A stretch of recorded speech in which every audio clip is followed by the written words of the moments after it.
లోకం ఒక మాయని తెలుసుకున్నాను. ఏది నా సొంతం కాదనుకున్నాను.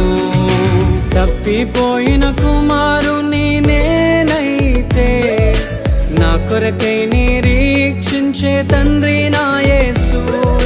తప్పిపోయిన కుమారుని నేనైతే నా కొరకై నిరీక్షించే తండ్రి నా యేసు.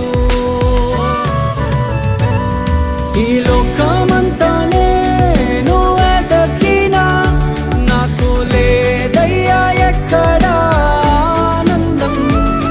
నీ సన్నిధిలో ఒక్క క్షణం గడిపినా నా హృదయ